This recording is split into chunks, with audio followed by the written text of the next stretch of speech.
But immortality is always the monotonous immortality of social paradise. The revolution will never rediscover death until it demands it immediately.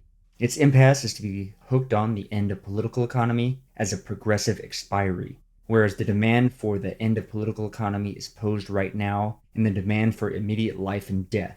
In any case, death and enjoyment, highly prized and priced, will have to be paid for throughout political economy and will emerge as insoluble problems on the day after the revolution. The revolution only opens the way to the problem of death without the least chance of resolving it.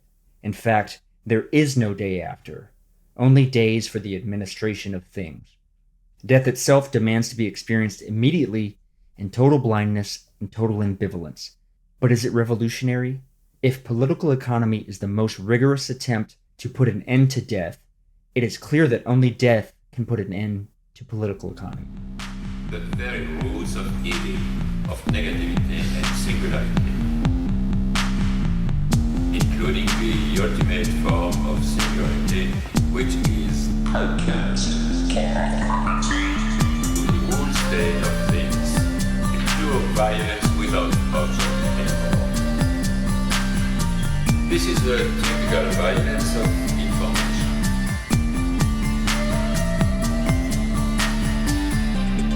It's violent because what happens there is a murder of the real, the vanishing point of reality. Let's not have a misunderstanding here. Welcome to Machinic Unconscious Happy Hour with Cooper Cherry and Taylor Adkins. As always, we are sponsored by the People's Institute for Revolutionary Semiotics. Before we get started with the discussion today, I just want to let you guys know we have a Patreon at www.patreon.com/MUHH. Please send us a book. And today we are coming back to Baudrillard, Symbolic, Exchange, and Death. We are on Chapter 5, Political Economy and Death. Coop, it's nice to be here with you in the flesh. In person, first time ever. First time ever, IRL. We are here in Austin, Texas, and we are enjoying each other's company. And this is a long chapter, and we get to hear a lot about death, which supposedly was the main topic of this whole book, but he's really kind of saved all of his little juicy death nuggets for this chapter. And we've kind of talked about some of the stuff. Do you have any, before we jump into the text, do you have any takeaways, any immediate pushbacks or immediate enlightenments from reading this? The thing that stood out to me most from this reading, I guess in concretizing, crystallizing the division between life and death, example that Baudrillard uses of the cemetery. Yeah. I think is the kind of the maybe a key metaphor or way to understand how the dead are sort of excluded from our world. It's a material example you can witness within a city or region or what have you, in the way that in Europe in sort of the medieval era, right, the city cemeteries or town cemeteries were typically located within sort of the nexus of the heart of the city, right? But as we move into modernity, this becomes less and less desirable due to the economic value and potentiality, the surplus value that is capable of being extracted from that particular territory, let's say. I know that we could look at the text, but it is interesting to think about the fact that it does make sense, at least in societies we've lived in, that, I'm thinking of Milledgeville, where I grew up. There's downtown, and then on the outskirts of downtown, sort of towards the borderline of the town, that's where the biggest cemetery is. Kind of adjacent to a big church, but it's not in the middle of downtown. It's not in the middle of the town itself. It really is kind of in an awkward place that's out away. And there may be some smaller, much smaller little, can't even really call them cemeteries, little graveyards, but for the most part those are rare. And so this is interesting as a way of thinking of the delimitation of space, the production of space, and how now when you map out blueprint, towns, you're right, the The cemetery is not the focal point. The graveyard is not the focal point. It's on the outskirts. And the thing that I think about relating it to another text is in A Thousand Plateaus, on the refrain, the first example they give is a child is walking past the graveyard at night, and in order to stave off some anxiety, right, about like, whether it be haunted ghosts or just the anxiety of the death that he's near, he starts to whistle a little tune, and it helps to organize the chaos that surrounds him. And I think that kind of Baudrillard is trying to, he's seizing upon something like this, right? That the at least in our culture, in our Western culture, in modernity or post-modernity, we have this anxiety about death. And we're going to leave aside Heidegger because he investigates this question of being towards death and anxiety and all that. Baudrillard is doing something totally different, and he's concerned with how we are trying to excise and exclude death from not only our perception, but our minds, right? Repress it and sort of, wash our hands of it and completely cordon it off in a way that anesthetizes it and renders it like sanitized to a certain extent. Right. Certainly in comparison to the pre-capitalist societies where the relations to death were not so, there was not this division. There was not kind of, you talked about this in the language of like the Caesarean bar, like death slides under the bar. Mm-hmm. Now for the primitives, as Baudrillard refers to them, it's like the ancestors and the dead ancestors.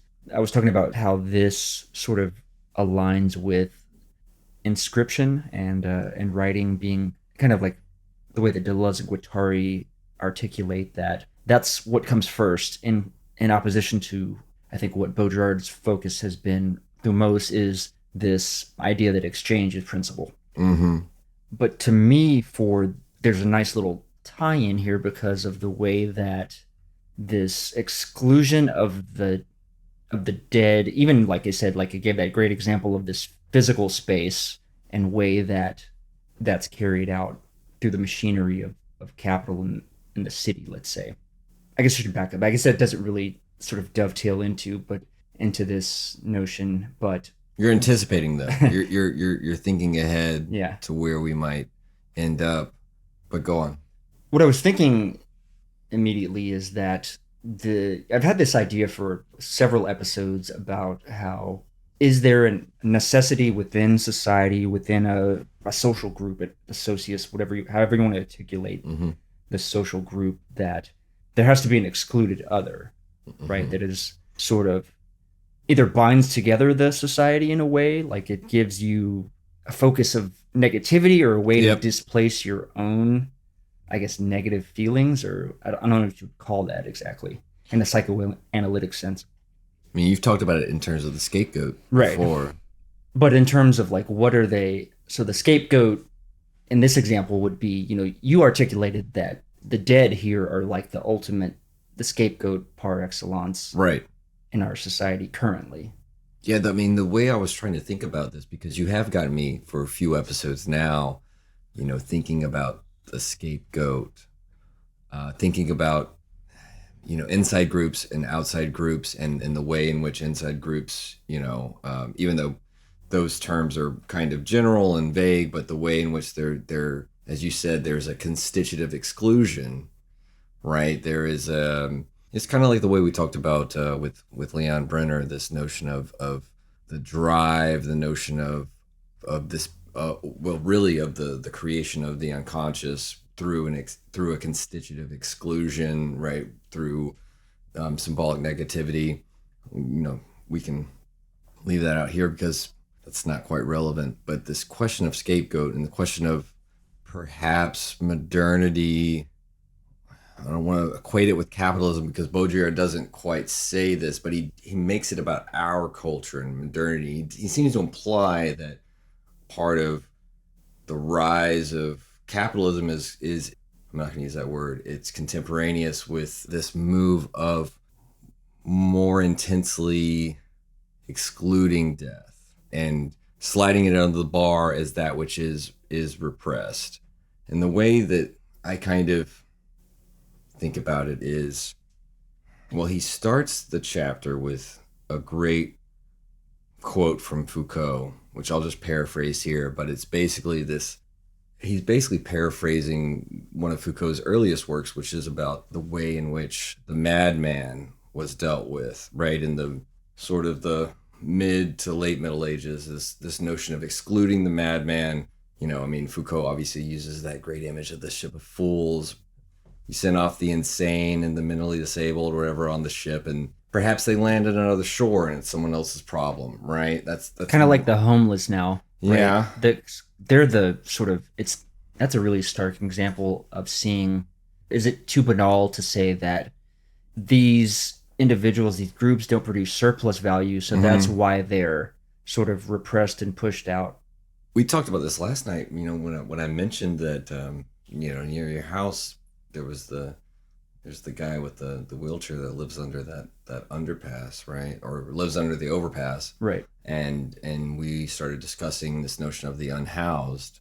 And of course, yeah, I mean, there is this thing where on the one hand, we know that there is a simple solution for housing people. There are enough houses in America, right, that social programs could be set up to actually make use of those houses. But on the other hand, those houses are not meant to be, they are meant to produce this surplus value, right, that is why they are sitting empty and why even more homes are being built.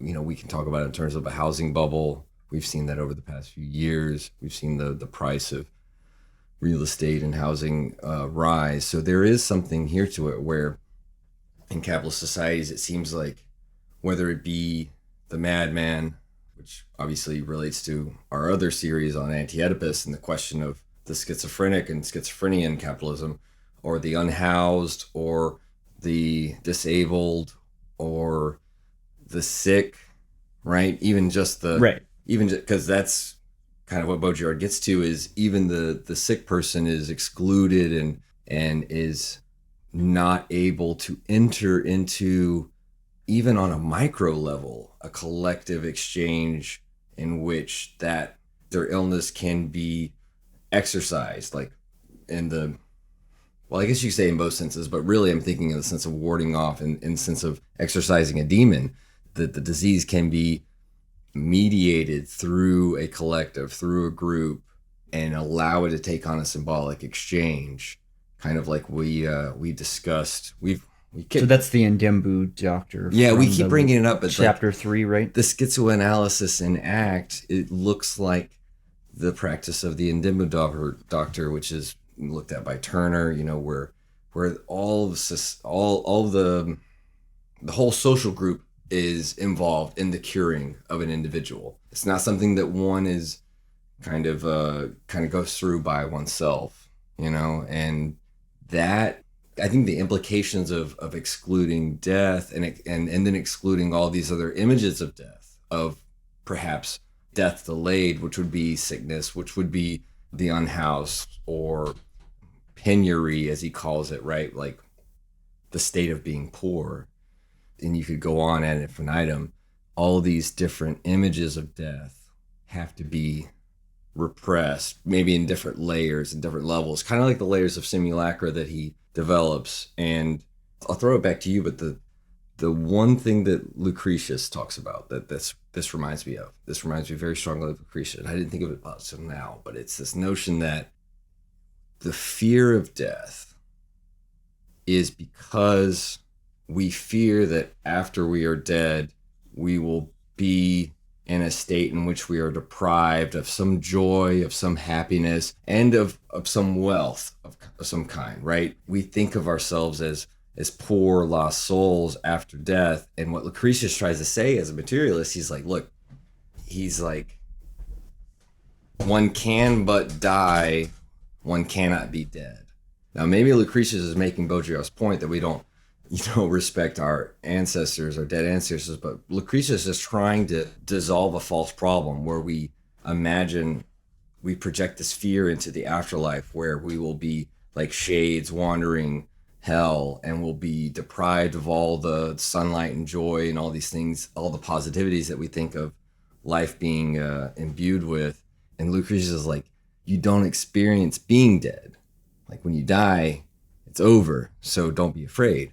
Spinoza tries to take this up too, right? That the free man thinks least upon death. And I just wonder if these are, I don't know if they're counter arguments to what Baudrillard's going into, but they're kind of context. I guess I could read, there's a section from the very first paragraph that goes to this exclusion. Mm-hmm. The little subtitle of the section is the extradition of the dead. This is because the human is from the outset the institution of its structural double, the inhuman. This is all it is. The progress of humanity and culture are simply the chain of discriminations with which to brand others with inhumanity and therefore with nullity. For the savages who call themselves men, the others are something else. So this is where I was getting that notion, or, bringing up the idea, the touchstone that I've had relative to this idea of the scapegoat. Mm-hmm. And then you brilliantly came in with the idea, okay, the dead are like the ultimate form of scapegoat. Right.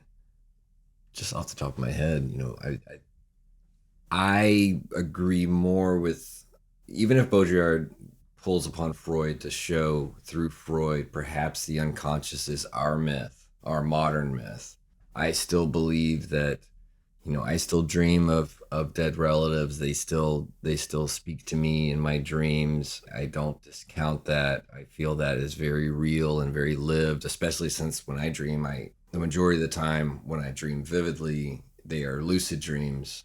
And in the dreams, I confront my dead beloved mother, grandmother, father, and say, like, how can you be here? You're dead. And they're like, too bad, I'm here, deal with it. The unconscious, as Freud always said, doesn't understand negation, doesn't understand death. And I know Baudrillard tries to play with this in a way that, he wants to kind of say that this is our own way of repressing death.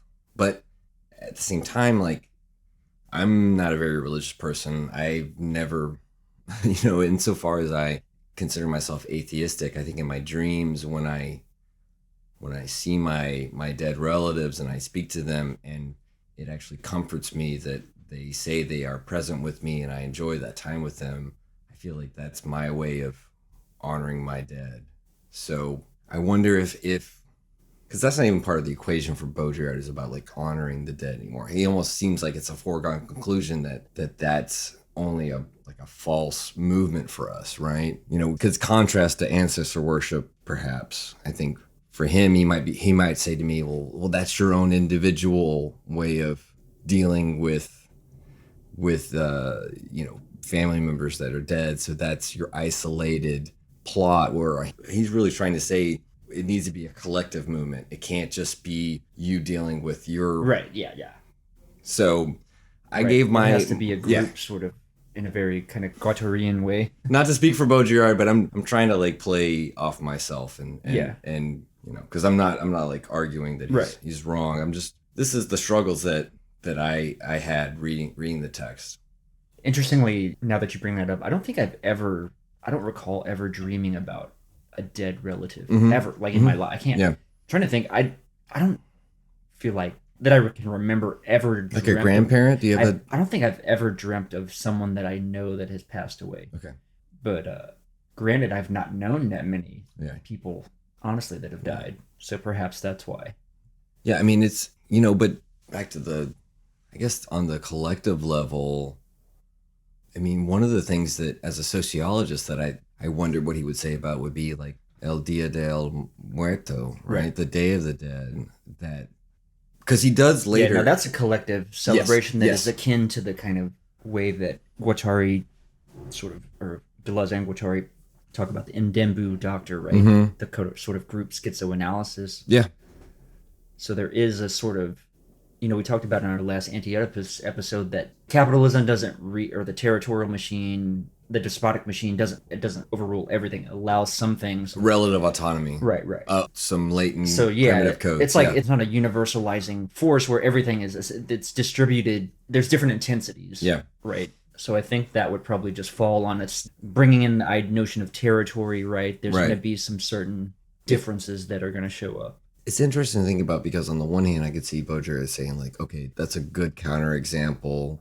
And on the other hand, he could say, but like, look at how, let's just say in the past century, the Day of the Dead, Halloween, whatever, becomes another mode of selling products, of Right. selling the sugar skulls, right, that we saw True. yesterday when we went out kind of shopping, which adorned the front of our book, or all the different costumes. Right. But Halloween is its own ritual, which has kind of been very much distanced from death. It's different than All Souls Day or whatnot. Samhain. Yeah. I don't even know how to pronounce. Sam Wayne, I don't know. Somebody laugh at us. And then the Day of the Dead, there's a commodification of that to a certain extent, but still there's a way in which that it is like a collective celebration. You can mock it for it being tapped into by capitalist markets, but at the same time, I know that later in his writings, he does become interested in Carnival. And yeah, go ahead.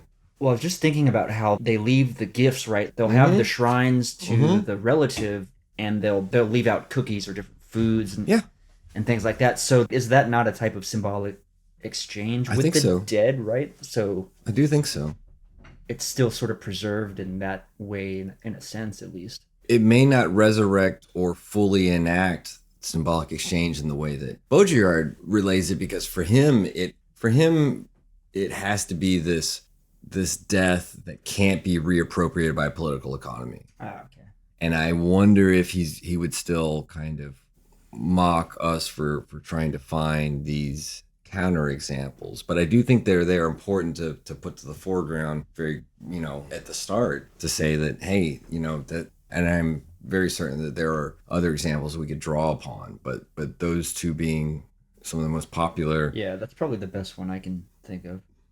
Yeah, but you're right. The leaving of gifts. I mean, we do leave, like roses on graves. But I think your example is better because mine is individual, like my dreams, right. Whereas you're talking about a more broad cultural practice. Yeah, and it's not necessarily to anyone. Even if when you leave that gift, you may be thinking of someone you've lost. Right. You're still leaving it for the general kind of collective loss. And I was talking to you about something earlier where Claster points out that when the chief, who doesn't command, who doesn't coerce, who only kind of negotiates and mediates between conflicting parties, when he gives his daily speeches, he more or less hits some certain tropes. And one of them is our ancestors flourished. They taught us the correct way of living. Their values should be our values. We should honor them by reproducing what they did. I mean, in that sense, that kind of ancestor worship, while it keeps a kind of stability and equilibrium to the tribe, I mean, we can't really go back to that. Right. I mean, you, I, our listeners, we can't try to recreate that, out of nothing. We can take that as an example of a way of honoring those who came before us, but at the same time, there's a way in which that does produce a kind of cultural inertia, for better or worse, that we can't really recapture without the most radical kind of Ludditism, right? Without, complete, like going off the grid, for example, right? And even then, that's an individual endeavor unless you pursue to kind of create, like in the 19th century, they try to create these like utopian movements that would be self-sustaining and whatnot. But there, to even undertake such a task, have to cut ties with the ways of the past. Right.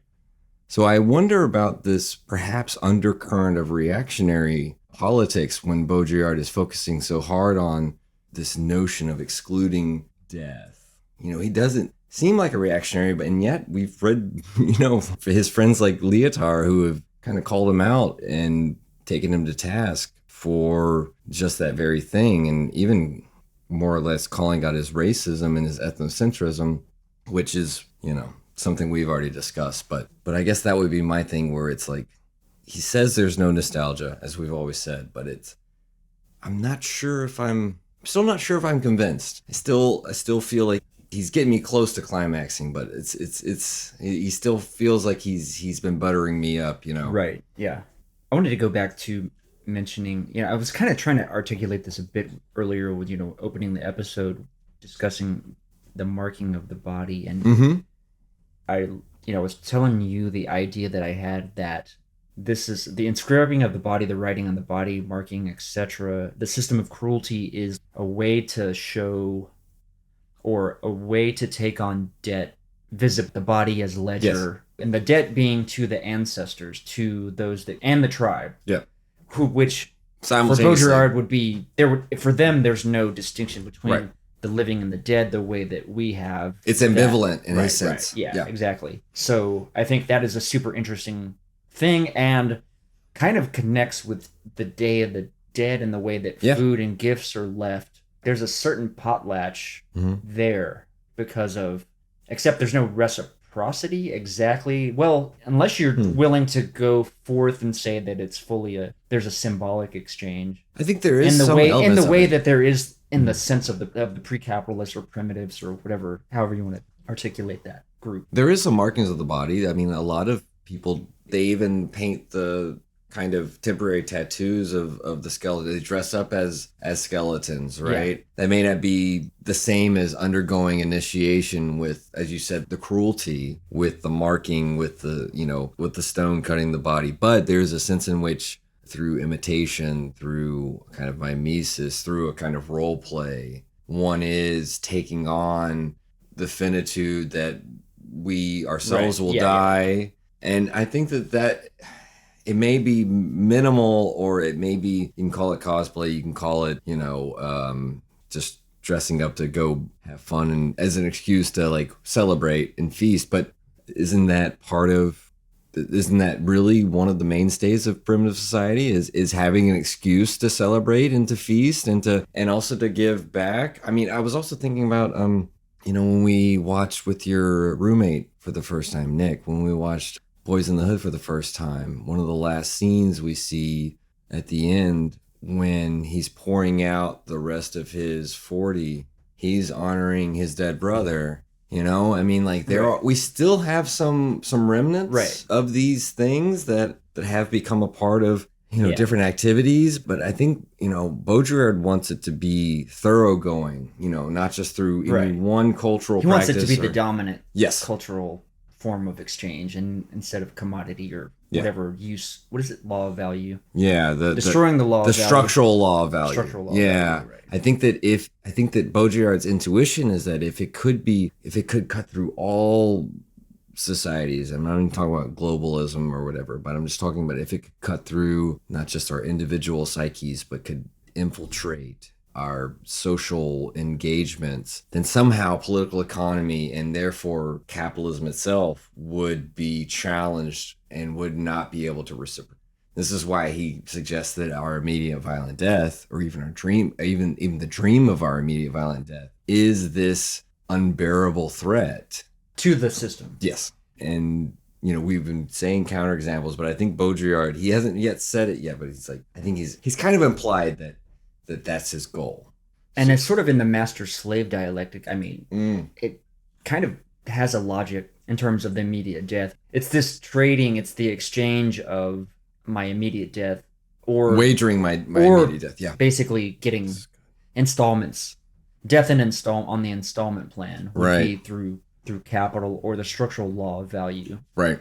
So the only way to break that master-slave relation is to that's why that's the threat. That's kind of how I'm reading. I'm not necessarily. Well, he has advocating this. Doesn't he have a part in this section where he basically says if the master-slave dialectic has not ended with one of the contestants dying, then it hasn't really finished. It hasn't really gone to the next stage. It hasn't reached that alpha bung. We don't necessarily have to look that up, but I guess my other point being, the mild version of Hegel is that the master and the slave struggle over recognition. Right. But the stakes really are death. Yeah. The slave becoming the master by killing the master or themselves. Right.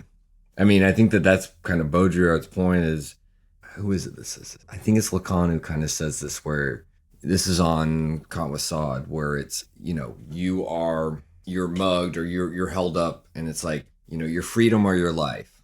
So and so security is what security is where he goes to with Yeah. this. This is kind of what he's thinking of with your, which makes sense because of freedom or your life. the master is giving security, yes, right? And that's he's doling out little bits of life. little bits of life on the Mhm. installment plan. That's Okay, right. so that's the symbolic debt that Yes, is that taken becomes on. infinite. Right. Yeah, Through capitalism and through the virtualization of marking yeah, that was previously, in my example, used to the body was the ledger. yep. Now the writing system has superseded the body. It's become code. Right. Okay. And That's in good. Baudrillard's sense, right? Yeah. It's become the omnipotence of the code, you know, and Of the binary code, I guess. yeah. Right. Well, I mean, it can be binary Well, I was just thinking here, life death is sort of a binary.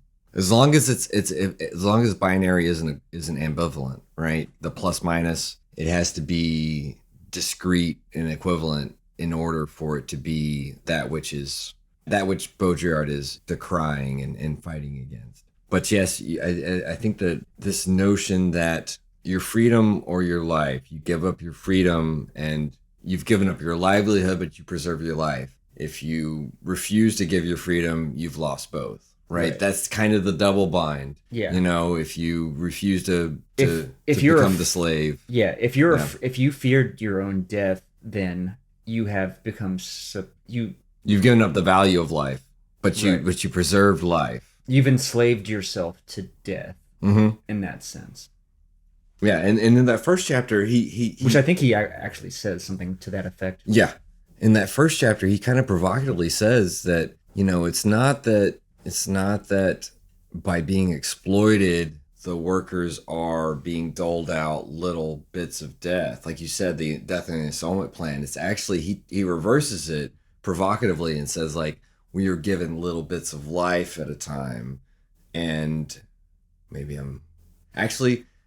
I won't continue here, but Baudrillard, whichever way it is, Baudrillard says, as opposed to my slow death or my death by like 1,000 pinpricks, I will offer my immediate violent death. And that's the thing that the system, at least insofar as we follow his genealogy of death and death drive, that's what the system would not be able to recuperate. At least it's kind of, but it's also not just my individual immediate death. It's kind of, you know, if we all break the law, you know, they can't get us. If we all fucking, it is kind of Heaven's Gate shit, right? It's like, if we all just fucking Heaven's Gate ourselves. yeah, if we all just fucking jump off the cliff like lemmings, you know, the system it'll be a shock to the system.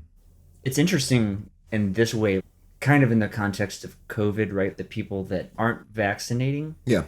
So, okay, now here's the interesting connection to that. Okay, so Baudrillard does bring up this fact, or this little nugget about the workers in the factories who would perhaps actually remove some safety precautions.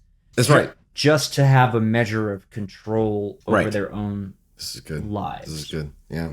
And so that same logic is kind of, probably you could argue that It's that very same logic clearly equivalent. Yeah. is sort of, perhaps that's the equivalency with the anti-vax, and specific to COVID. I think there's maybe a different system going on, or phenomenon going on with the with the traditional anti-vax Yeah. people. Well, the anti-vax people have been gaining steam well before COVID. We heard about some of this shit. I mean, there are some famous examples. I won't name them all, but I think of like Pamela Anderson. Right. Or not Pamela. I'm sorry, Pamela. I meant Jenny McCarthy. Jenny McCarthy. Thank you. There was this notion that her kid became autistic due to the normal round of vaccines that we get as children before we are allowed to attend school. And she's not the start of that. It's probably always been a kind of trend, especially in, and surprisingly more in like liberal, liberal, more natural, Whole Foods, natural medicine kind of shit. Yeah, the QAnon take on this is I think there's a different whole. They resonate. They resonate. The Venn diagram is interestingly incestual, but yeah, I think it is a distinct. Yes. Even, I don't know, psychoanalytic or whatever phenomenon is. But they do resonate. Right. And your good point here is about how this notion about I mean, it's kind of like hold me tight and spit on. It's kind of like hold me tight and spit on. I'm totally thinking the same thing. Lyotard, right? I mean, when Lyotard is talking about the workers enjoying the little bits of death that they would take on. I mean, Baudrillard's kind of saying something, but it's on the context of security, where they're resisting these regulatory practices that are supposed to protect them because it is top down. It's a hierarchical imposition. Right. And just to take a slight detour, this is why Guattari's notion of the grid, as we discussed with Gary Janosco, is so important, because what Guattari was trying to kind of formulate was this way in which, you know, collectively subjects could be in communication in a way that wouldn't necessarily be an order given and a command received, right? That could be a way of negotiating freedom without the Hegelian fucking top-down binary, right? Yeah, that we just discussed of master-slave. And that kind of goes to the way that the chief functions in those societies as well, right? Yes, that the chief is not giving orders. It's what, but it's like from a, I don't know, you would call it maybe like systems theory or information theory or whatever. It's like if you're just trying to model organizational movement of anything, right? It doesn't make sense. The problem is with this whole hierarchical system is information isn't able to get to the top. This is what you discussed. The flows are blocked. Like it's blocking the flows. Yeah, I was talking about this yesterday. The chain of command. There's like little gaps. It almost would be like a Lacanian reading, you know what I mean? Because there's little bits of signification that are either lost or bottled up. You could maybe do a different analysis. You could say on one side, if you're looking at it from a Lacanian lens, like these gaps of information flowing upwards or whatever are just, by the time they're reaching their destination, they're redundant or they're useless or Now from the sort of Deleuze and Guattari perspective, I think it's more the flows of information are bottled.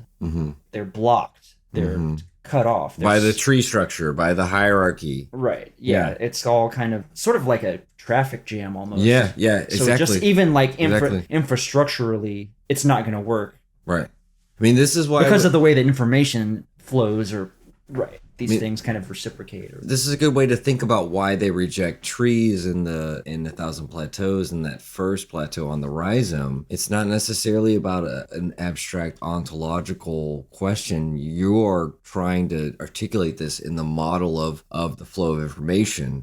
Right, and which involves entropy and negentropy and all this stuff, which Baudrillard himself relates to in the book. When they talk about rhizome and they give all of these different ways of elaborating it, and they talk about, you know, one point is connecting to any other point and must be, and it's not necessarily in these chains. They give this example, which they take from mathematicians, of an army without a general, an army without a leader, where it is this interesting way in which, you know, as Kool-Aid was kind of saying, there are provisional leaders for provisional problems. Yeah. And it's not necessarily about one person approving. There's not a bureaucracy checking off boxes, where it is some people are suited to certain tasks, and the group probably, if it's intimate enough, if it's able to be 100% real with itself, is able to say like, well, you know, X is better at hunting, Y is better at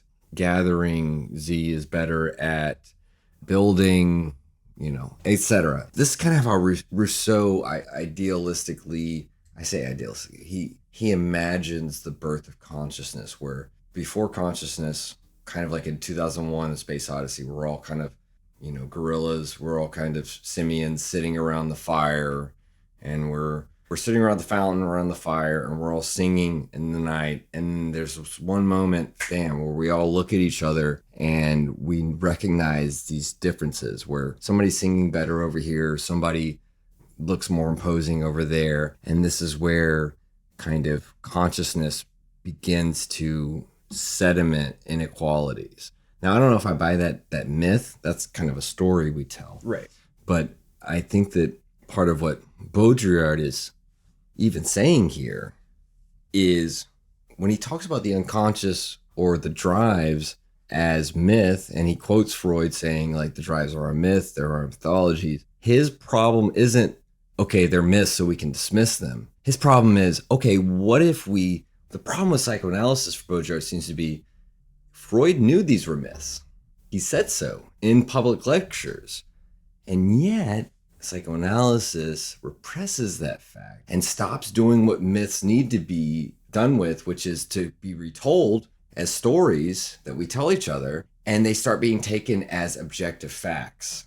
And I think that's one of the things that Baudrillard is critical of Freud, or it's not Freud, of the history of psychoanalysis, that it stops being a myth that we tell and that we use as ways of explaining what we can't explain, and it becomes these axioms. When he says something like, when the fables become axioms, this is part of the movement of modernity this part of the movement of science, which has to use a dead object, but then at the same time it kind of negates the symbolic reality of death. What do you think about this? Is kind of going backwards a bit, but I wanted to pose a couple of ideas relative to, I guess, Bataille and kind of useless expenditure. Yeah. You know, he does reference Bataille here in the chapter. So I was thinking about, in terms of potlatch, even within our Western or U.S., the way that we celebrate Halloween, right? Mm-hmm. The giving of the candy, there's no reciprocal, right? There's a sort of, right, you're giving that away if there is without the expectation of reciprocity, at least by that right. individual. It's more of like the collective sort of, right? Like if you go trick or treat, right? You know what I mean? Yeah. It's almost like the if you and I went trick or treating, I don't think we'd get much candy. Right. But it's almost like the Gyaki hunter. Yeah. In that way that you don't eat your own. You don't eat your own kill. We don't necessarily give candy to the parents of True. It's only the children. So the children get a special night. Right. And they get a night of kind of meeting their neighbors, right? I mean, yes, you can shuttle them from community to Which community. is a type of symbolic exchange in itself, too. Yeah, I think that is. And as the adult who has their light on or sometimes you can have just the little bowl out and say, take what you want. That's one way of doing it, where you don't have to see the little shits. The other way is, of course, to have your light on, to have your porch light on, make sure that they know, and have your ornaments up, have your ghosts, and you decorate, and you're kind of welcoming them to come to your door. And if there is any reciprocity, it is you get to see them dressed up, you get to see them cosplay, if we can use that, right, for one night of a year to be kids, which is what kids do. They make believe, they imagine. You get to see them getting one of the favorite things as a kid, which is candy. And you're right, there is a kind of symbolic exchange where they get to go around, and what's interesting, it's only in modern, well, I'd have to do some research because I could be wrong, with mass media and like CNN and all this shit. When I was growing up, there was all these fucking horror stories about, there's razor blades. There's razor blades. There's drugs. Yeah. And the candy. I didn't hear as much about drugs. I could be wrong that there may. Well, there they may had be other even this year. I feel like the past couple of years, there's been this scare that people were going to be putting. I guess it's because of the proliferation of. I'm not going to waste my drugs on kids. Yeah, exactly. You can't have my fucking drugs. Those are my drugs. That's what everybody says online, of course. But yeah, it seems to in the last couple of years. I guess it's because of the proliferation of gummy. The THC, well, still, you're not candies. gonna have my gummy.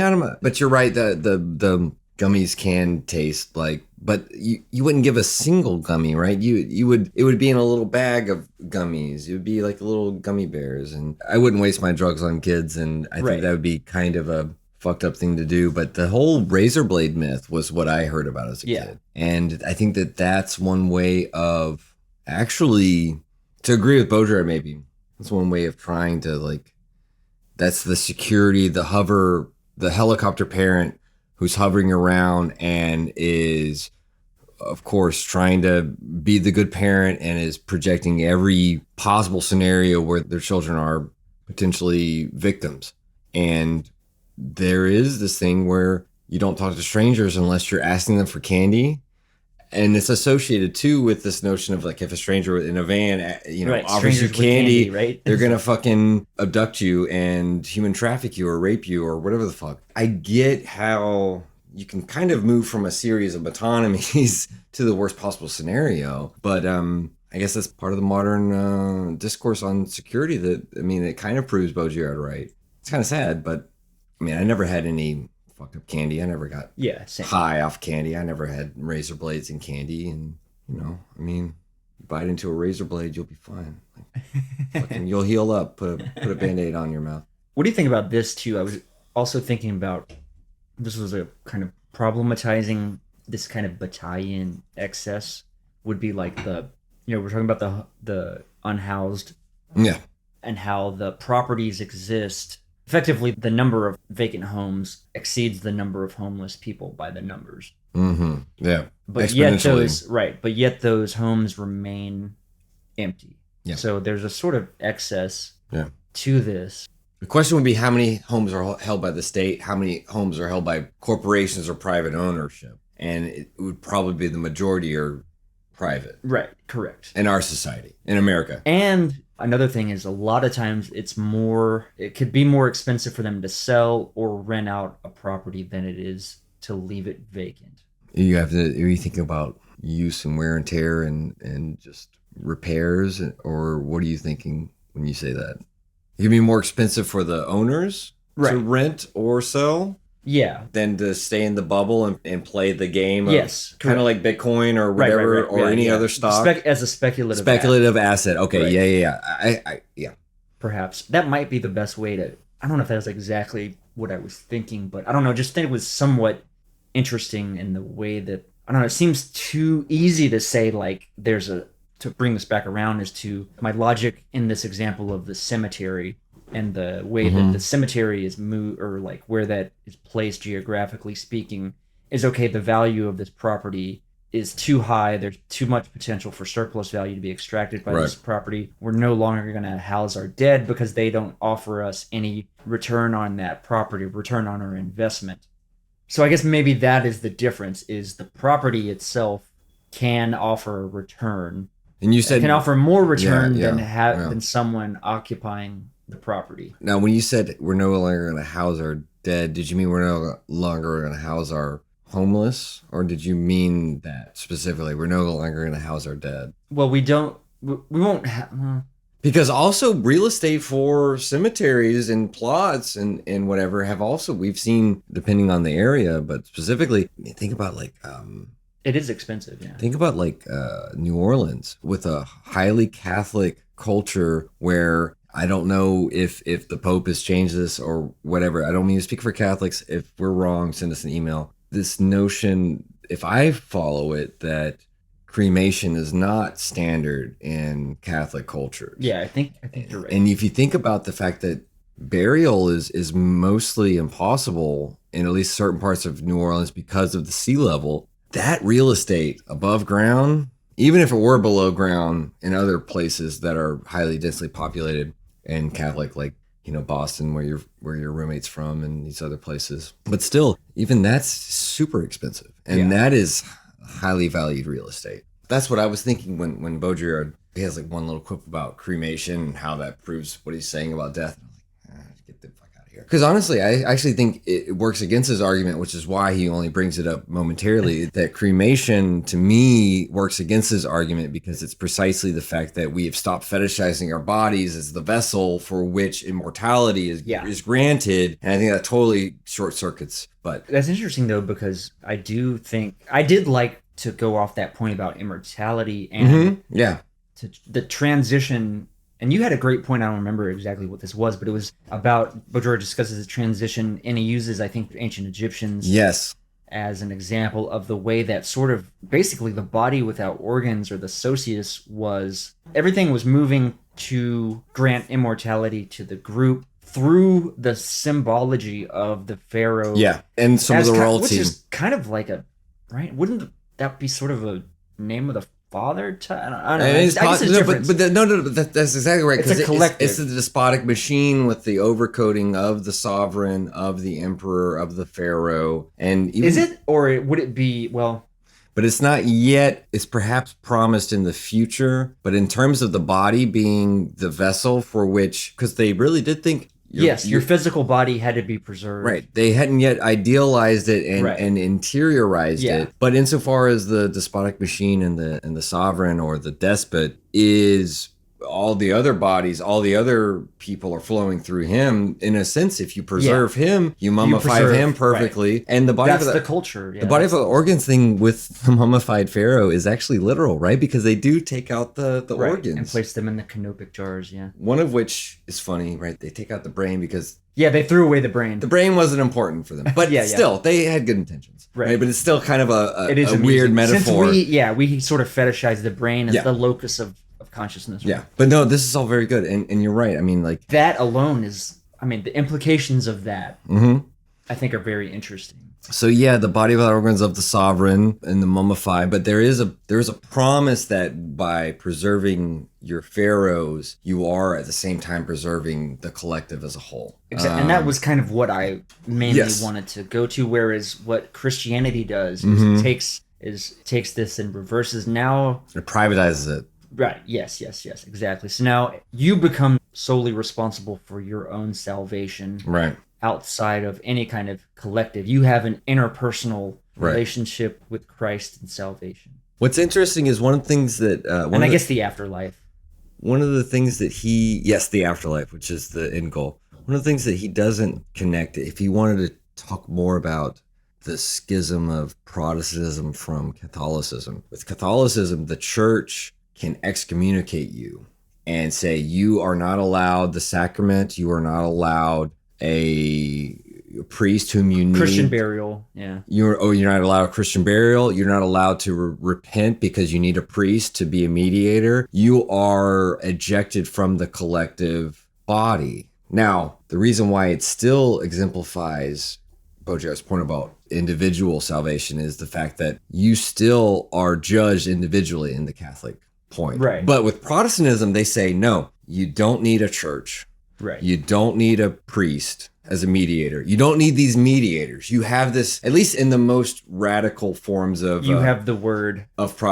You have the ability to You have the directly commute sign. with God, and you have the ability to be responsible for your own salvation. There are obviously various sects of Protestantism that would want to cut into those flows and hierarchize them and get you back into a kind of collective body. But in the most radical sense, Protestantism does go that far into the individual, Right. which is why Weber writing about the spirit of capitalism, we'll leave aside that. But yeah, Protestant work ethic. but I think that this is important for Baudrillard because he tries to show from this movement from the pharaoh to how we treat afterlife in Christianity. It's the promise of a democratization where everyone can be allowed their own afterlife, and yet now it's no longer filtered through a despot. It's filtered through our own soul, which we have now interiorized. And so we've interiorized our own struggle with death and our own repression of death, and it all becomes individual and isolated. And it sounds very much like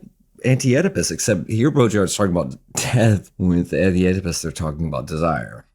But I'll roll back. You wanted to say something. While you're talking, I kind of had this, the phrase, the idle hands are the devil's workshop. I think this is like, at least spiritually, the kind of modus operandi of at least Protestant Southern Baptist, let's say, or evangelical theology, or at least like in the context of the Protestant work ethic, right? Mm-hmm. Idle hands are the devil's workshop. So the idle hands of the dead, Mm-hmm. the idle hands of the excluded, Mm-hmm. right? Those that don't labor, Yeah. those that don't produce value for the despot, let's say, Or the system, or whatever. Whatever you want to, yeah. I think that the way I would look at it and extend it is also desire, like repression. The way Freud talks about repression is the fact that in order for repression to work, consciousness has to repress, let's just say spatially downward, and the unconscious has to have a kind of a forepression or a counterpression, and they have to meet together and meet, and there has to be extended forces both ways, and it has to occur over and over. It's not like you just repress something once and then it's done. Freud's like, no, it's a constant expenditure. To go back to your thing about Bataille, because to a certain extent it's useless. Even for Freud, he's like, repression's kind of useless, and economically, if you unrepress, you're able to free up more psychical energy. And I think that so Reich would pick up on that, right? Or picks up on that. Yeah, I mean, because he's saying free the repression on sexuality, and that's going to. And this is why he's looking for the orgon at a kind of subatomic level, free floating, unbound energy that constitutes the basis of all life itself. I've said before, I kind of think of it as an admirable approach, and it's funny that like Reich's a kook, but Freud's just a pervert, But yeah, I would say the same thing with Deleuze and Guattari, where it's like, desire is something similar to the psychical forces that allow repression to go on, where it's like, if desire is idling, there have to be zones of power that are keeping it inert and that are compressing it in a way to keep it from bursting out and to keep it from flowing. And so that's how I understand kind of, postmodern materialist way, this notion of idle hands. Idle forces are the devil's workshop that at some point the inertia can't hold.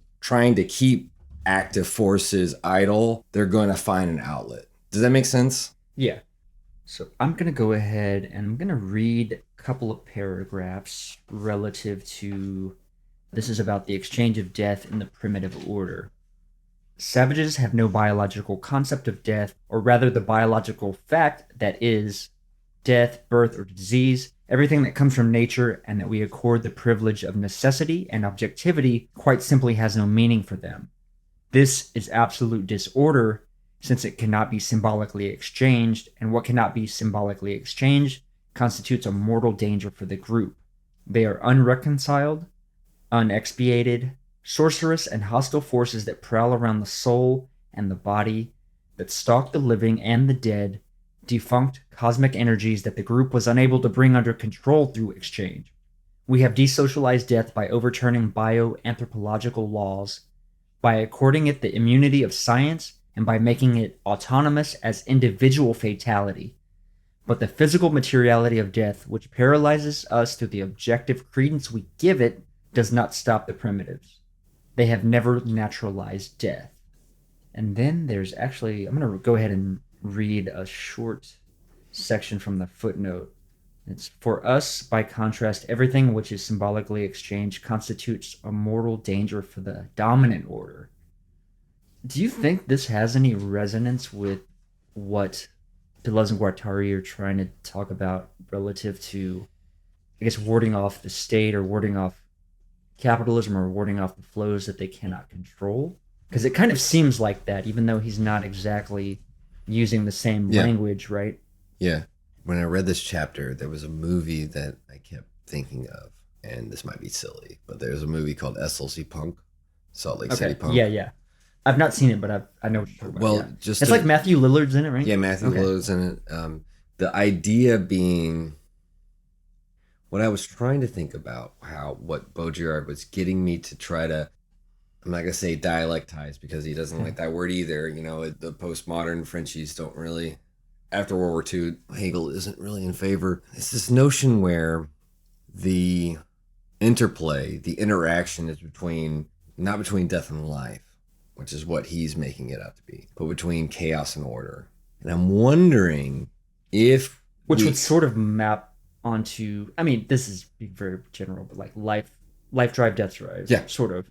Eros and Thanatos. I mean, there's not a one-to-one correspondence between order and life, as we know, because individuation is a thing. It involves metastable equilibriums and yada, yada, yada. And chaos itself isn't necessarily,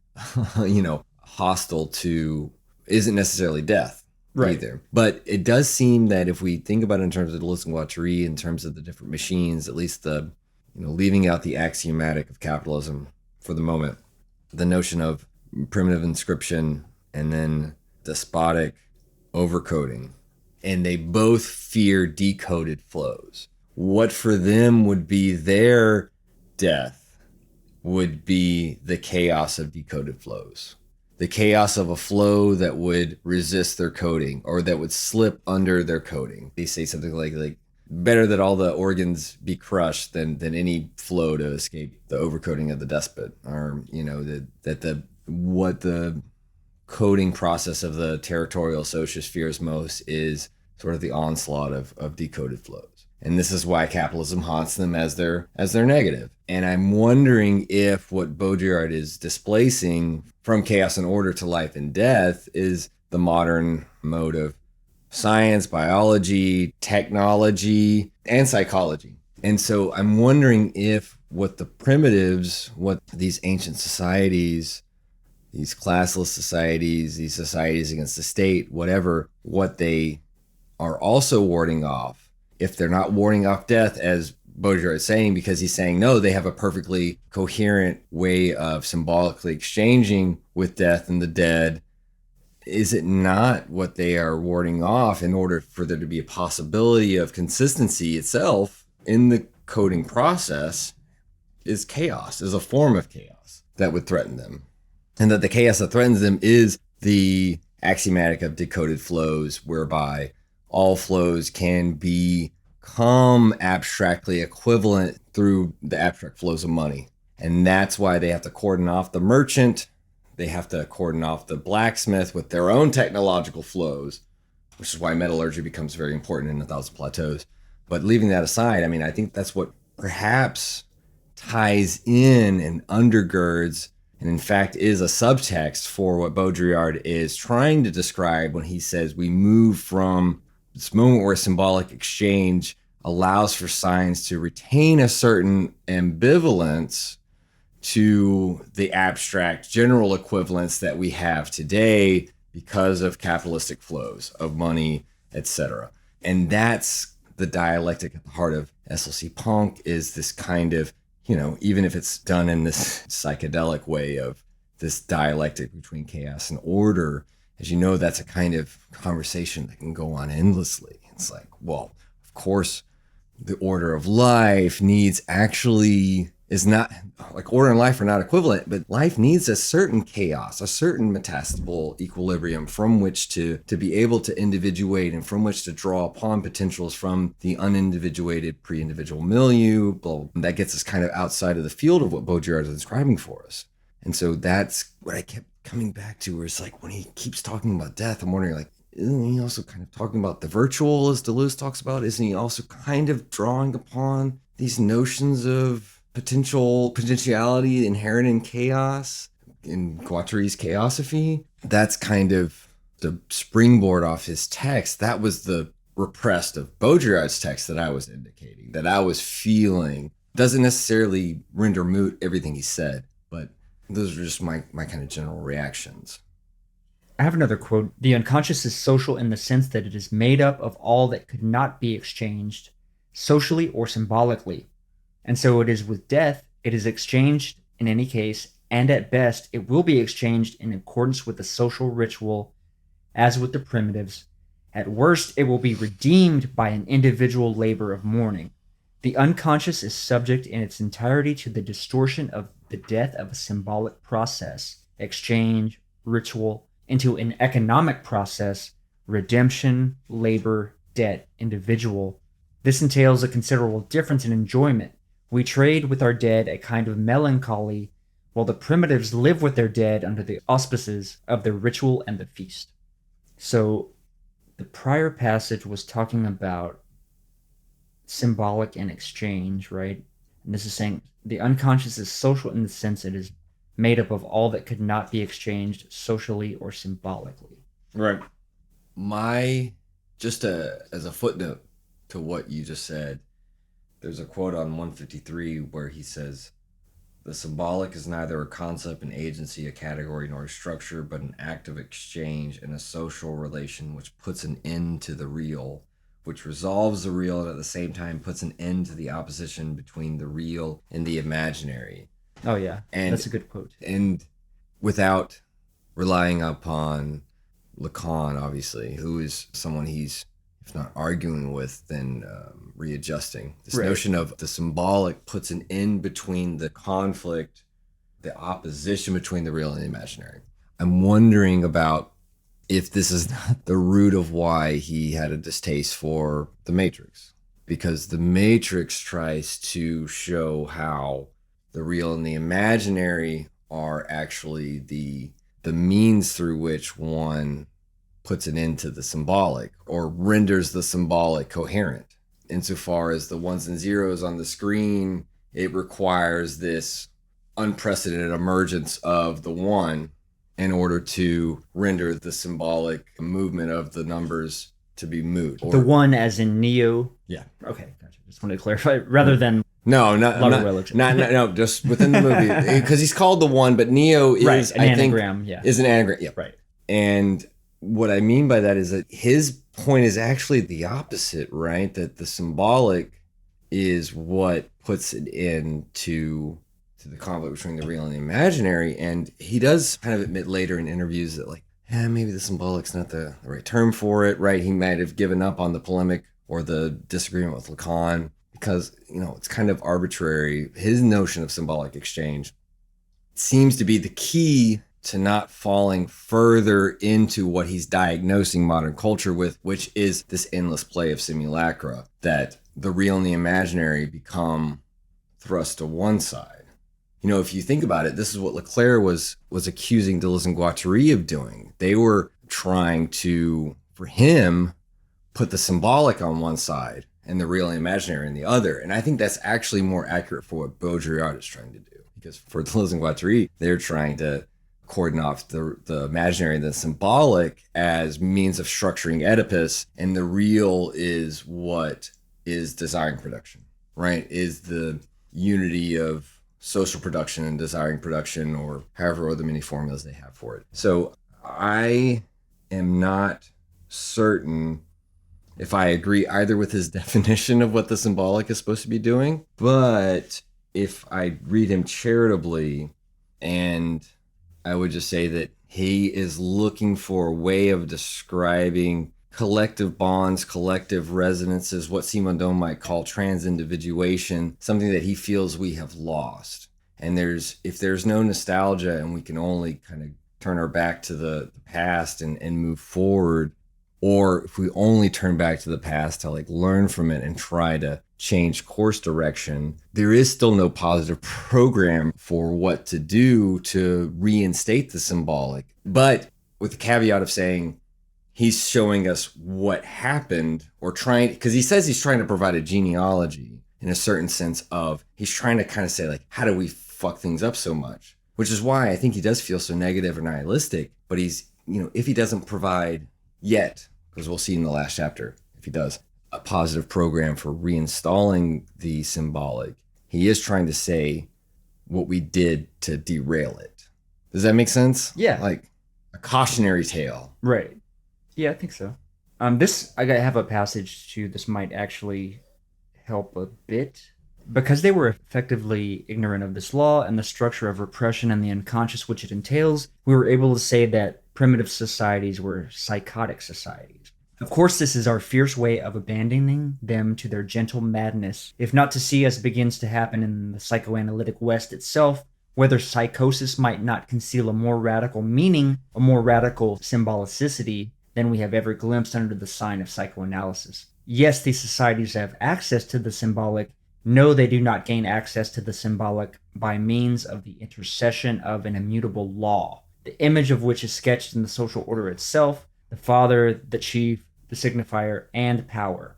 The symbolic is not an agency here, so that access to it would be regulated by the mediation of a phallus, an uppercase figure to embody all the metonymic figures of the law. The symbolic is precisely this cycle of exchanges, the cycle of giving and returning, an order born of the very reversibility which escapes the double jurisdiction, the repressed psychical agency, and the transcendent social instance. See, he does talk some shit about desire in this chapter, which we don't have really enough time to unpack. But here he sounds he sounds a lot closer to Deleuze and Guattari, and he seems to be on their side fighting against Lacan. And Lacan's notion of the symbolic as wedded to the law. Right. Or yeah, name really, of the Father, yeah. desire and the law are wedded together through the symbolic, right? And, okay. he seems to be approaching this from his own angle, approaching this way of, I mean, you had some key points in there about this metonymic movement that is established through Master Signifier, Phallus, Name of the Father, all these things. For him, that has nothing to do with the symbolic.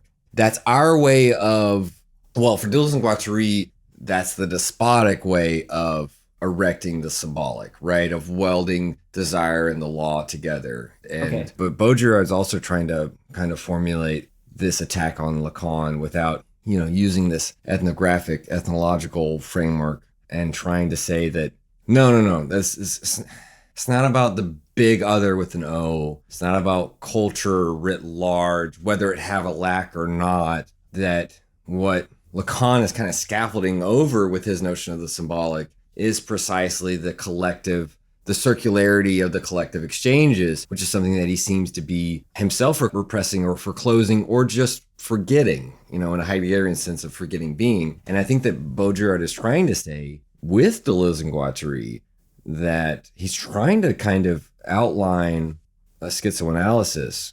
Now, he doesn't do it positively, but I think he is trying to detract from psychoanalysis in its way of ignoring or repressing ethnology.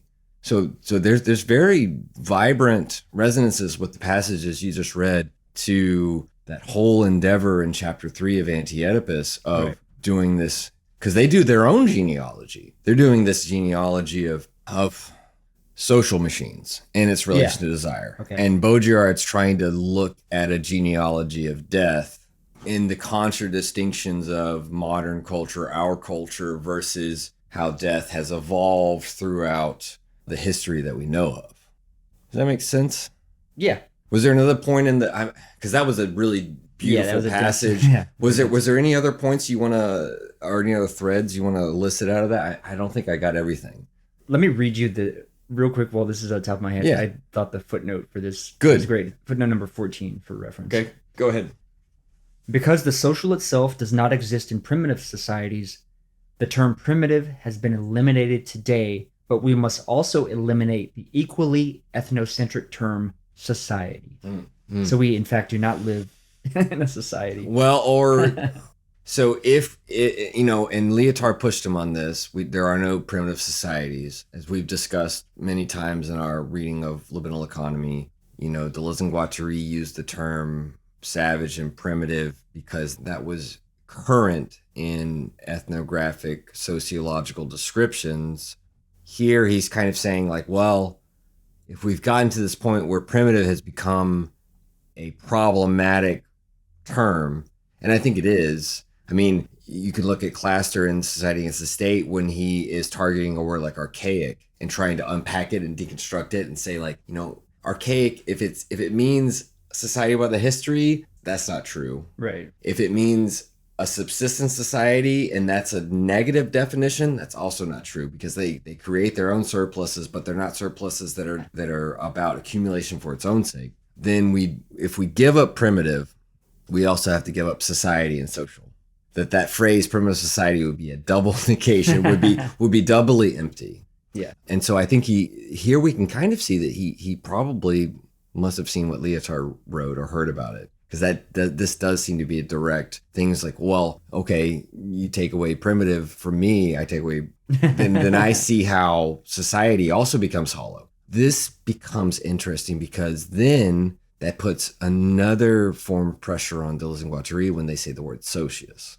Because for them, when they talk about the primitive territorial machine, the despotic overcoding machine, they are talking about the socius, even though they do use words like society. So, this is why it becomes interesting, because it's like, if the socius is a machine that, say, codes, overcodes, or is involved with the process of decoding, then society would just be a kind of more general notion of the relation of individuals, not only between each other, but among each other in a trans-individual way, as Simondon says, right? Like in a more resonant way. And I think that Baudrillard's kind of saying like, that's just an imaginary relation. And so it's not, at least as far as he's concerned, we have to be more concrete with our terms if we're going to describe what symbolic exchange is. And that goes against Baudrillard too, because symbolic exchange itself is not necessarily concrete enough Right. by itself, and could, perhaps there is a better term for it, and he himself acknowledged it, but he's trying to at least show how symbolic exchange fades out or becomes obsolete or becomes, if not impossible, then It's like this repressed, like desire. tertiary, right? Repressed, but not fully eliminated. Mm-hmm.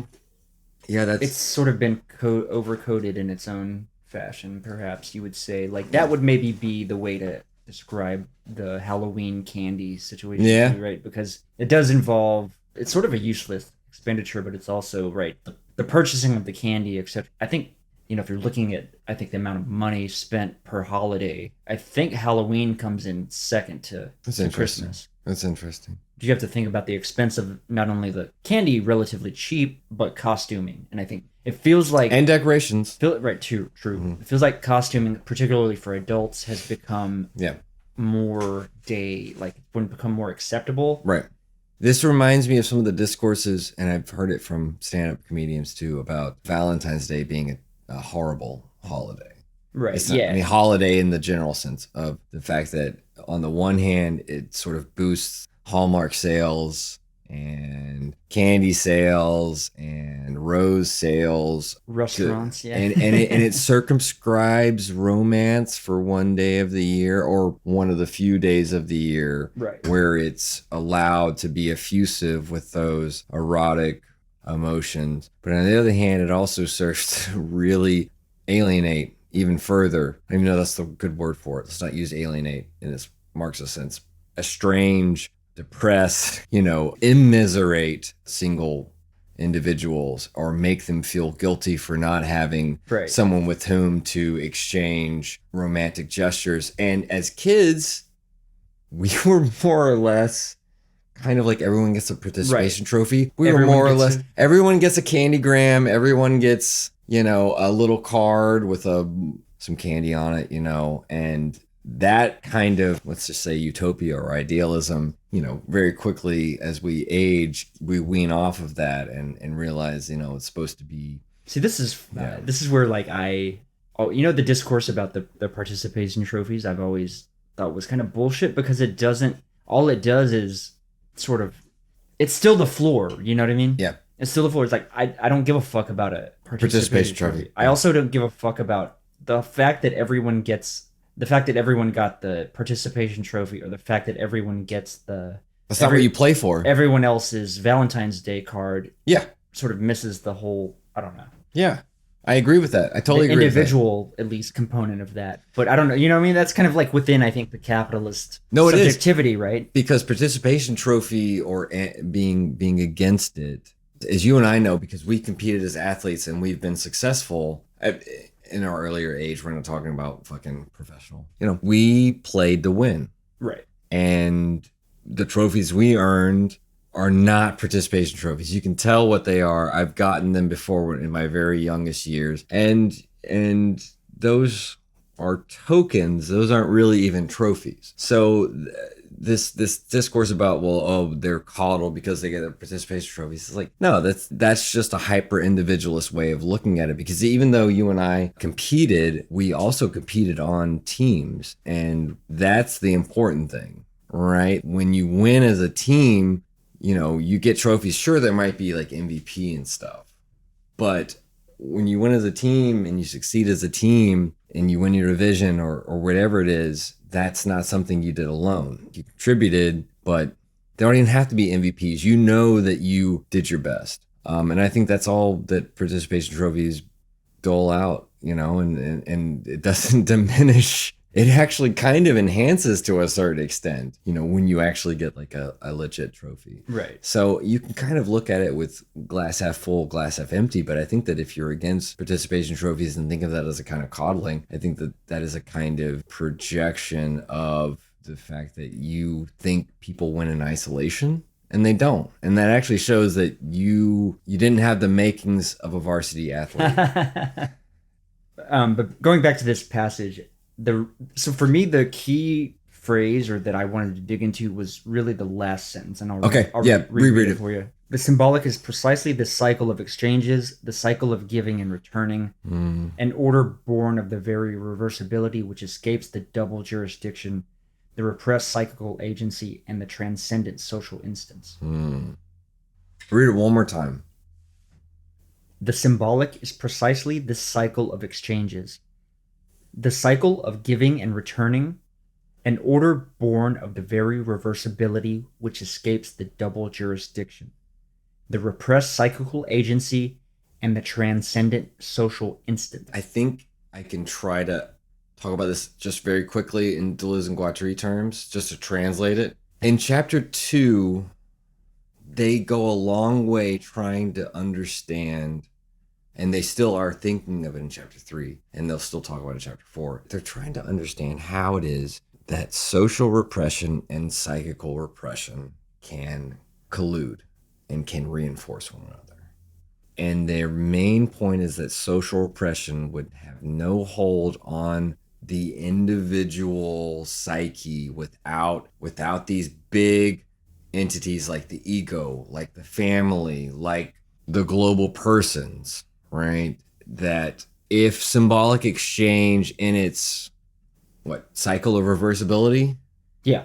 it eludes the double bind of the repressed psyche on the one hand, which is psychical repression, but psychical repression doesn't exist alone. It needs the transcendent social instance. It needs social repression on the other hand, because kind of like what I said about Freud's own model of repression, where what is repressed requires a part of the preconscious and a part of the unconscious at loggerheads pushing up and down at the same time. And I think that's kind of how Deleuze and Guattari try to lay out psychical repression and social repression, and they try to painstakingly understand how it evolves with the privatization of the organs, and we lead up to the modern European nuclear family with Freud, and this is why he settles upon Oedipus with Mommy, Daddy, Me as the most important territory, right? This territoriality for social repression to be able to, the most stable form for social repression to invest, because it ensures its own reproduction through the family.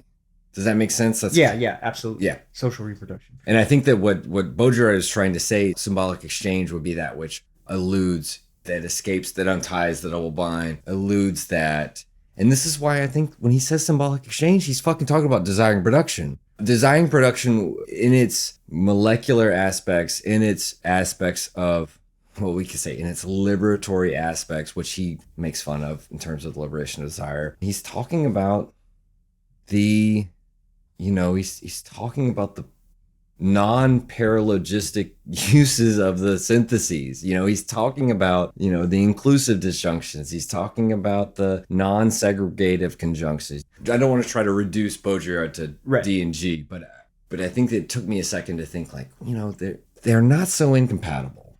Every author, especially these three, we see that they have these tensions where they are trying to deal with an anxiety of influence. Lyotard obviously was dealing with his own anxiety of influence, a little bit with Deleuze and Guattari, but more so in Liberal Economy with Baudrillard, Baudrillard's earlier work. And Baudrillard does seem to be taking more pot shots at Deleuze and Guattari. I'm actually surprised he didn't try to slap back at Lyotard, besides that little footnote you read, which again is like subtweeting or some shit, Yeah, right? exactly. It's subtext. But yeah, I mean, I don't know what symbolic exchange would be in terms of Lyotard. This is what becomes more difficult because, I actually think Lyotard is the more psychotic of these three assemblages. Certainly, yeah. He's the most deranged, at least. Deranged within that. is a better word, I think. It's a more ambiguous word. But the passage you read a little while ago about the psychotic kind of eluding psychoanalysis, I think that's true, and we have to understand that in Freudian terms, psychosis encompasses schizophrenia, right? And that's possibly why Baudrillard, in his understanding of symbolic exchange and death, can give some more concrete backing to why they call schizophrenia this positive process, why Deleuze and Guattari call that, and why Guattari in working with psychotics, tried to establish an institutional analysis based on transversality. Because if transversality is anything, as we've come to understand it, it does seem to be trying to instigate and influence and foment symbolic exchange amongst small groups, amongst these collectives. Okay, I like that. That's good. Does that make any sense? Yeah. I'm following totally. And I guess the one word that I don't think Baudrillard has said in the whole book is transference. Right. What is symbolic exchange without a modicum of transference? I don't know. I know Baudrillard, he discusses psychoanalysis when he wants to. He picks up concepts from psychoanalysis when he wants to. But I really do think perhaps transference and de-Freudianizing it or de-individualizing it, like Guattari tries to do with transversality. And this, I think transference could be a key point in understanding. If we exclude the dead and the death and the ancestor worship and all this stuff, I mean, I do think that there's a sense in which primitives, by not excluding death, by continuing to commune with the dead, they continue to allow for these channels of transference, right? And what does that mean? I mean, even Most talks about, as we've said, talks about giving the gift, that the gift given is, the gift itself is inhabited by these intense spirits that foment the need to exchange. Right. And that means that there's this charge, this imperceptible charge and potential of transference that isn't necessarily one-to-one, but that involves others with small o, right? Like the collective. I think that could perhaps wrap us up. Aside from, there's a couple of little threads, and I'll throw these up to you and see what you think. I wanted to see speed round. Do you think that the double is worth bringing up?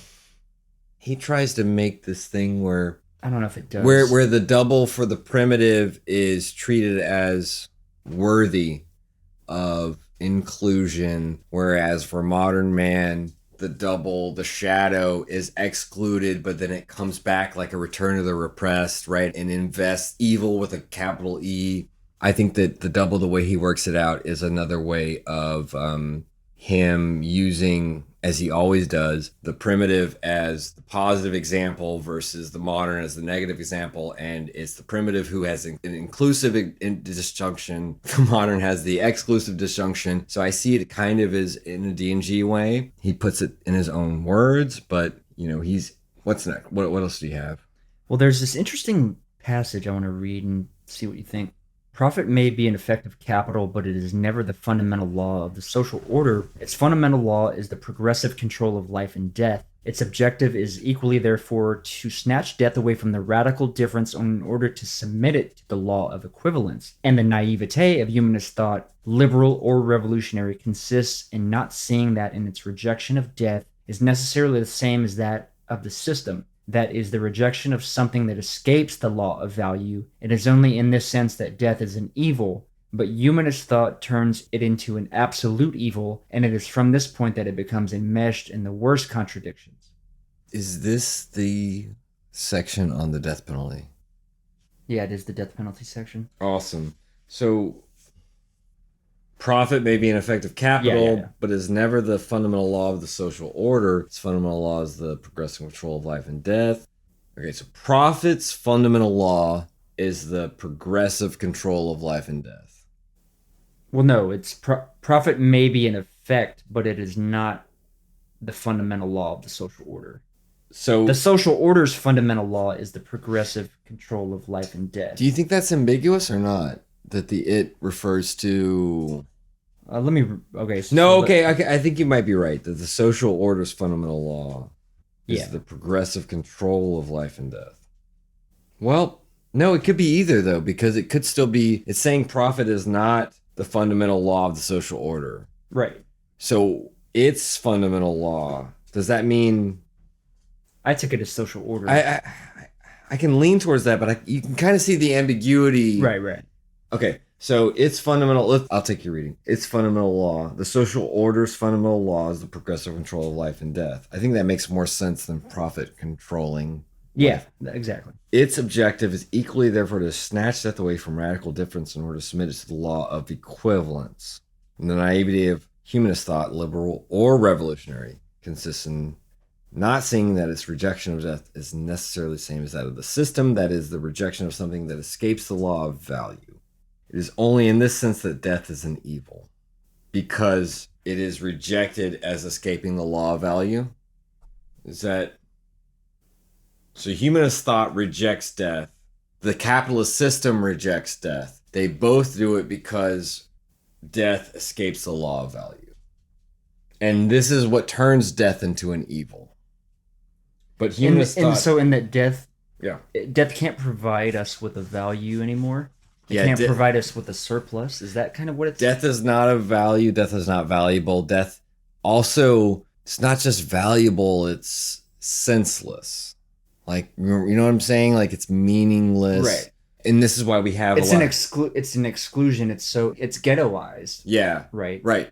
It's radically excluded. And this is why we have all these movies about heroes dying for a cause and these other things, because it retroactively kind of gives death a meaning or a purpose, and that we try to use death as a way of giving meaning and purpose retroactively back to a life which may have seemingly had no purpose. Think about God, it's such a horrible Christmas movie, but It's a Wonderful Life, where he's like, man, I fucking hate this shit, I'm gonna kill myself. And then the angels are like, oh, look at how worse the world would be without you, right? And so meaning here is all semiological meaning, like his, anti-semiology included, this notion of like signification to be drawn from a life. It's plugged back into the machine of value, that showing that a life had meaning also shows that it had value. That's kind of a sort of equivalence. Yeah. Maybe not a general equivalence, but it's a sort of equivalence. And I think that that's something that Baudrillard is also fighting against, right? Because he is fighting against the notion of use value and exchange value can be sign value, and the sign value has replaced everything else. What we need is a symbolic value. That's the only thing that can counteract the structural law of value. And so death being valueless, once we have come to see that like death is abhorrent, it's evil, it's the worst thing, then it no longer has a value, and then it has to be repressed. And this is why he talks about the machines to like continue living, and takes away the freedom for someone to die on their own time, that no, you're going to die on our time when we say so, right? You will be vaccinated. Yeah, you will be vaccinated. You will be on kidney dialysis. You will be medically, think about the controversy with Terry Schiavo. Yeah, Terry Schiavo. Thank you. Yeah, it's very much in the same vein. Could be a very, this. It's almost like The Prisoner, right? At least back in the, and then he talks about this too, they would kill the prisoners of war. Eventually that evolved into slavery, becoming slaves. So there's it was more profitable, right? There's a forced life, right? And I think that's the thing, that in the old days, sacrifice, even sacrifice of meaning and prestige, other kinds of value. If you think about it, what could be more prestigious than to be sacrificed to the gods? Like, that is an honor, right? I feel like there's a movie where something like this occurs, and like there's like an outsider element. It's kind of like Midsummer is kind of like this. Perhaps, yeah. You've seen that, right? I haven't seen it. Okay, fuck that. I was thinking of cut that out. I can't remember what movie I'm thinking of. He has a similar passage about cannibalism, in that you didn't just eat any old fucking person. Whoever was eaten was like worthy of being eaten. Yeah. You didn't eat a reprobate or a fucking someone you scorned. You actually honored the warrior you fought, or the slave you took, by cannibalizing them, because you incorporate them by eating them. Right. This is why he links cannibalism to the oral drive and says the oral drive is first to be repressed, blah, blah, blah. I think when Baudrillard ventures into psychoanalysis, he's much less interesting than when he stays on his own terrain of semiotics and on anthropology. Right. But having said that, when death becomes absolute evil, which we kind of see with the development of Christianity, which we do see. I was quoting John Donne to you the other day, where, death be not proud. the sonnet Yeah, ends yeah. Oh, with yeah. Love that one. death itself dies, right? When he kind of even he almost says even that. quotes it, and Pretty sure he does. without quoting Right, it. right. This notion of death dying, and that being kind of the most ironic thing, and that being the last turn in our, whether we call it our cynical reason or our naive reason, our postmodern reason, whatever, our post-structuralist reason, our post-mortem reason, right? This is the thing. He kind of is saying we are post-mortem. We are beyond death in a way that renders it infused in all of our cells, right? And all symbolically, such that we can't deal with it. I'm more convinced by this chapter than the others. I'm just still not sure. So I'm still left. I'm trying to still keep an open mind. I found some things interesting.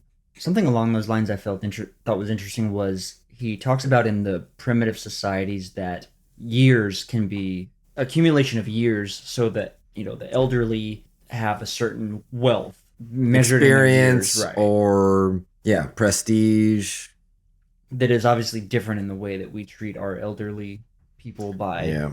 we exclude them to the ghetto of the Mhm. care facility, etc., right? Rather than treat them as a group the way that it would be in the tribe, so to speak. And I know this wasn't widespread in every nursing home, but we had some, especially in Florida and some other, I think in New York and some of these nursing homes, since we're talking about COVID, where they became breeding grounds. Yeah. And that kind of reinforces this point. That shows the devaluation of lives that are, they are excluded because they are nearing death. And that has to be excluded because it's outside the range of the normal, of the bell curve of the human that he starts the chapter exactly. with. Human with a capital H, right? They are approaching the realm of the inhuman with a capital I. And we see that the care we should have taken on them, this is why they were ravaged with, even before COVID, there were these nursing homes ravaged with STDs, plagues of STDs, which shows that they are not yet dead. They are still fucking. They're still pumping. Yeah, desiring production. Desiring production is still alive. Yeah, it's systems online, and that you're right. That was a very poignant point he made. But again, I still kind of want to fucking be like, there feels like it feels like it's almost worse than Rousseau, where he still feels like he's kind of romanticizing, saying like, oh, in the old days, the old people, they were, respect your elders and all that shit. Because we heard that all that shit growing up, right? Sure, Respect your elders, right? And, honor thy father and thy mother. That's inscribed in Judeo-Christian morality. So, I don't know. I get it. He's right on one hand, but on the other hand, I'm just like, come on, bro. I have one last thing to say. Let's do it. And then we can close out. Yeah. So I was just thinking about, I fucking forgot to mention this earlier, but I was thinking about how he opened the chapter with this discussion of modernity and sort of creating the universal human subject. Yeah. Okay, so liberalism tries to say, okay, we created this, it tells itself. The conscious investment was, okay, we're creating this universal as a way to liberate. All men are created equal, etc. Yeah, rights of man. But what it really is a way to divide. That's because man, while seemingly universal, is actually right. creating. Now we can see these instances where humanity is not. I don't know. I think because anything that's other, it's like, well, there's dehumanization. There's degrees of dehumanization going on. Right. It's almost like the kind of examples I was talking about yesterday with Cool AD about how unconscious and conscious investments, right? Mm-hmm.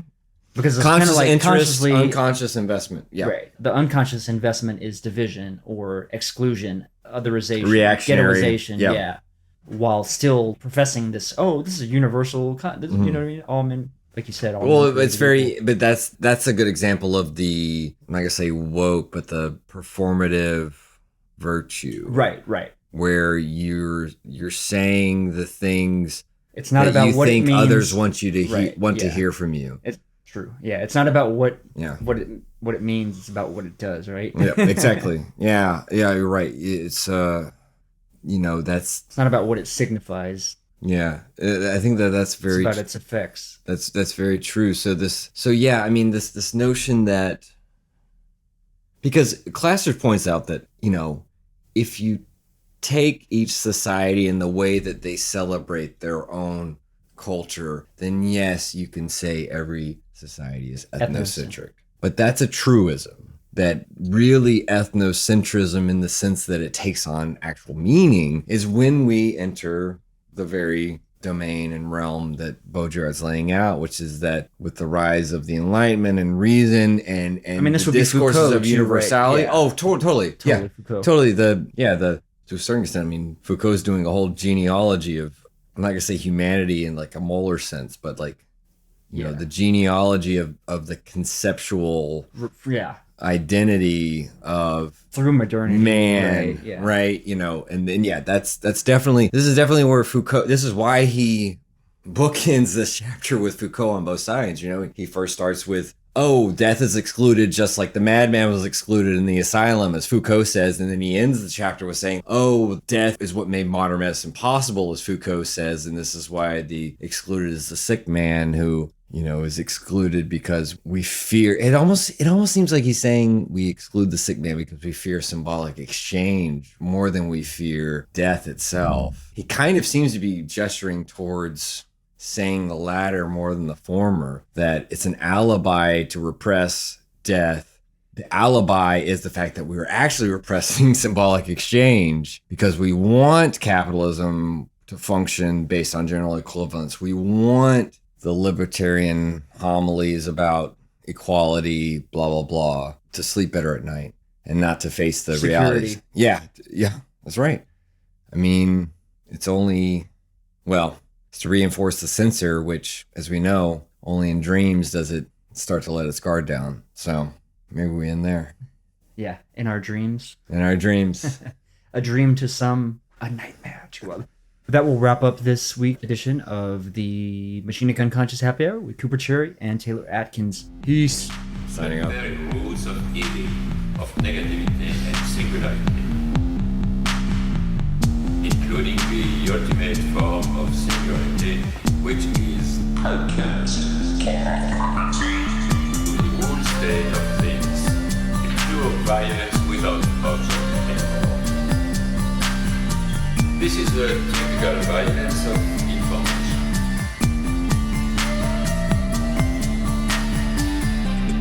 It's violent because what happens there is a murder of the real, the vanishing point of reality. Let's not have a misunderstanding here.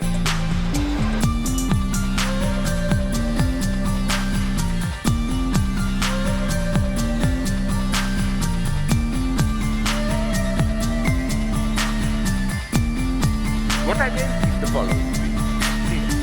With nothing left but recycled, whitewashed, lobotomized people, as in Clockwork Orange.